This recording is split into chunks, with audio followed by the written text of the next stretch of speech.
Salut, j'espère que tu vas bien. Si ça ne va pas, je te souhaite que ça aille très vite. Bienvenue sur ma chaîne, moi c'est Flavie. Si tu ne me connais pas, au travers de mes vidéos, je te partage un peu mon expérience d'étrangère en France et ma vie de maman. Désolée si tu écoutes du bruit à côté de moi, c'est que je suis pas seule, je suis avec mon fils. Et il va un peu tourner partout maintenant parce que je n'ai personne. C'est soit c'est ça, soit c'est galère. Je tourne pas. Et lui, il a l'impression que c'est un jeu. Du coup, il va apparaître un peu partout sur les vidéos. C'est un jeu, hein, parce que de toute façon, on s'amuse à le faire. Aujourd'hui, je voulais te faire une petite vidéo maternité parce que oui, effectivement...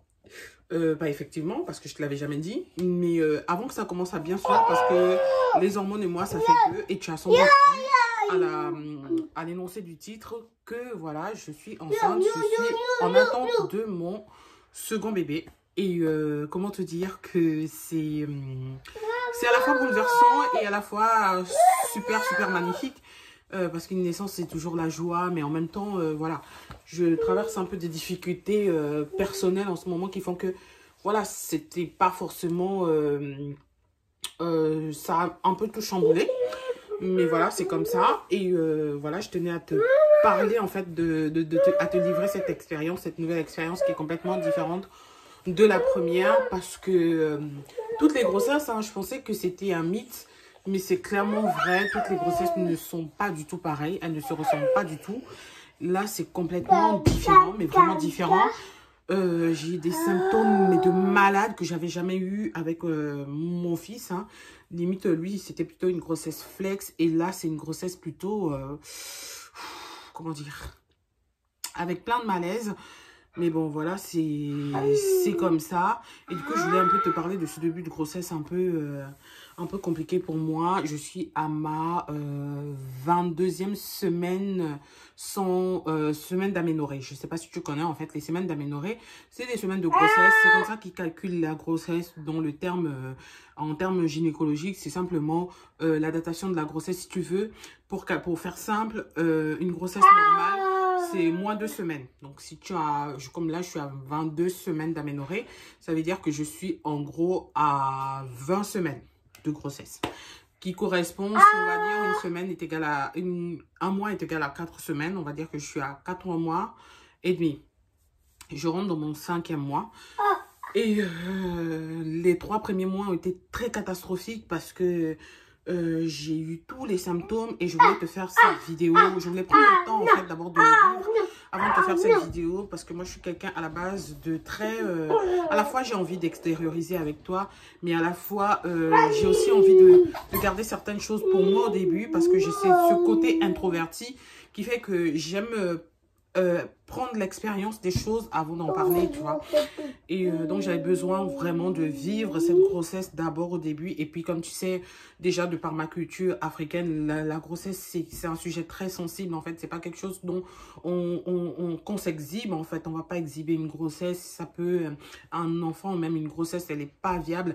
Et avant le 3e mois de grossesse, et même parfois après. Donc, c'est très sensible. En plus, je sais qu'il y a peut-être dans ma communauté des personnes qui ont des difficultés à concevoir ou des difficultés à mener à terme une grossesse. Donc, c'est vraiment aussi un sujet sensible pour lequel je ne souhaite pas forcément en parler comme si c'était quelque chose de banal. Et c'est pour ça que j'ai pris le temps de voir évoluer cette grossesse avant de t'en parler aussi. Et aujourd'hui, je me sens prête. D'ailleurs, je ne pense même pas qu'en te filmant cette vidéo aujourd'hui, je te la posterai aujourd'hui. Je te la posterai vraiment quand le besoin, quand je penserai que le temps nécessaire pour la poster est atteint. Pour le moment, je voulais juste te livrer en fait cette petite expérience avant que mon visage ne se transforme parce que les hormones, moi, ça fait un. Et là, je me suis levée ce matin de face au miroir. Je me suis dit, oh, mon nez il commence à tripler le volume. Mon visage commence à s'enfler. On dirait une patate là. Donc, autant te faire cette vidéo maintenant et que j'arrive encore un peu à accepter mon reflet face à la caméra. Donc voilà, les premières semaines de cette grossesse, comment je l'ai su que j'étais enceinte, c'est que j'étais très irritée. En plus, ma mère était là. Il faut savoir que moi, j'ai fait 6 ans quasiment sans voir aucun de mes proches, sans voir ma mère, sans voir mes frères, sans voir mes soeurs. Donc, quand ma mère est arrivée, c'était vraiment un soulagement. Je me sentais bien, mais à la fois, j'étais tendue parce que j'avais cette pression du fait que dans mes dernières vidéos, je te disais que je suis en recherche d'emploi et je suis toujours en recherche d'emploi. Et donc, j'avais cette pression du fait que, voilà, quand moi je suis arrivée ici en France, à la base, c'était pour mes études et peut-être par la suite trouver du travail et que là, je me retrouvais avec un enfant à la maison, ma mère qui était là, j'étais super contente parce que ça me comblait émotionnellement, j'avais besoin de voir ma mère. Mais en même temps, ça me faisait aussi beaucoup réfléchir à la suite de ma carrière et à l'avenir en me disant, voilà, j'ai pas envie que ma mère me trouve dans un état où elle a l'impression que je suis au foyer. Pour moi, c'est comme un échec en fait, parce que je n'étais pas partie pour ça en fait. Et donc, j'avais cette pression-là et ce stress-là en passant des entretiens qui faisait que j'étais tout le temps irritée. Donc, je mettais ça sous le coup de la pression, du stress de la recherche d'emploi. Jusqu'au jour où j'ai commencé à avoir des petits tiraillements dans les seins. Pour celles qui ont déjà eu une maternité et qui ont des sensibilités mammaires, hein, vous savez de quoi je parle, ça a commencé à me tirailler et je me suis dit, tiens, c'est quand même bizarre, je n'avais pas de retard de règles dans le sens où je surveille, je t'avais bien dit que j'ai une application qui m'aide à surveiller mon cycle. Donc, je savais que la période de mes règles n'était pas encore arrivée, mais je me suis dit, ce symptôme de tiraillement de sein, je l'ai eu avec mon fils. Donc, autant faire un test de grossesse parce que on ne sait jamais, ça ne m'était pas arrivé depuis lors. Et que si c'est là, ça pouvait être ça. J'étais à 2 semaines, je crois, de grossesse. Et du coup, j'ai fait ce test sans pour autant d'abord voir si j'avais un retard de règles ou pas. Je ne pense même pas que j'avais un retard de règles. J'ai fait ce test qui m'a confirmé que j'étais positive. C'était 1 semaine à peine. Hein. 1 à 2 semaines à peine.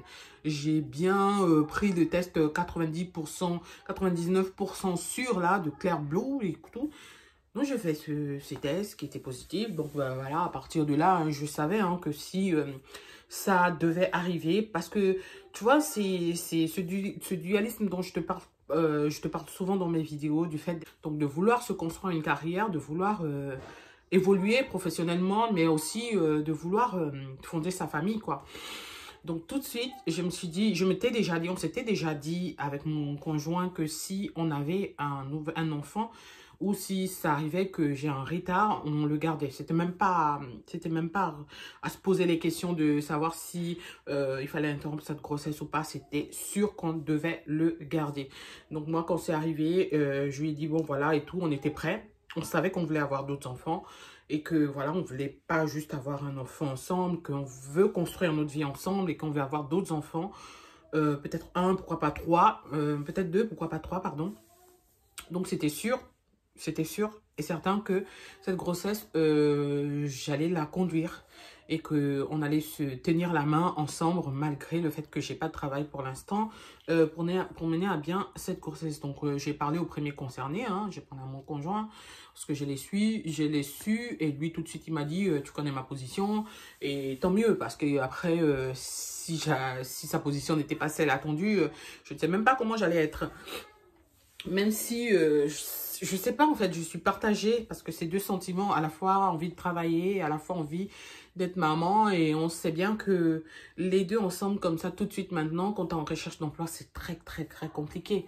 Ce qui fait que les 3 premiers mois de ma grossesse, j'ai charbonné, je me suis dit, je vais être arrêtée bientôt parce que qu'on soit au chômage ou en activité, on a des périodes de congé de maternité. Donc forcément, je vais être arrêtée. Donc l'idéal pour moi, ce serait de travailler sur cette courte période où ma grossesse n'est pas encore visible ou de passer le maximum d'entretien possible durant la période où cette grossesse n'est pas encore visible. Et c'est ce que j'ai fait. J'ai envoyé des CV, j'ai pas arrêté. J'ai été contactée par certaines entreprises, ça a été des échecs pour certains et d'autres. J'ai eu des retours positifs, mais des retours positifs pour commencer en janvier. Et en janvier, je t'ai fait cette vidéo courant décembre. Je suis à mon 4e mois et demi, donc je rentre même dans mon 5e mois. Et mon ballon commence à bien se faire voir et surtout, on est en période d'hiver et je suis très fatiguée. C'est pour ça que je te disais que les grossesses sont différentes parce que celle-là, elle est complètement différente de la grossesse de Lucas. Oui, Lucas, je suis en train de parler. Tu me laisses, s'il te plaît? Elle est complètement différente et j'ai beaucoup, mais vraiment beaucoup de symptômes qui me fatiguent. Ce qui me fatigue, j'ai tout le temps de reflux gastrique. des remontées acides. J'en ai encore. C'est fou parce que certaines te disent qu'à la fin du 3e trimestre, tu es censé ne plus en avoir. Mais moi, j'en ai. Je dors avec de nombreux oreillers sur le dos pour éviter que ça remonte, quoi. Et ce qui se passe maintenant, c'est qu'à force de dormir comme ça surélevé, eh ben, je me suis fait un torticolis. Je me suis fait des douleurs dans le dos, dans le cou. C'était une dinguerie. Donc, comme je t'ai dit, cette grossesse, c'est vraiment galère. Surtout au niveau des remontées acides et aussi au niveau des envies, en fait. Je me souviens qu'à la grossesse de mon fils, j'avais envie, mais vraiment beaucoup d'envie de salé, d'acidité. Et là, c'est le contraire. J'ai envie de tout le temps manger sucré. Mais le comble, c'est que quand je mange sucré, sur le coup, c'est super bon, c'est bien. Mais après, s'ensuit tout de suite des reflux. Et le pire, c'est l'hypersalivation. Parce que je crache, mais je crache de malade.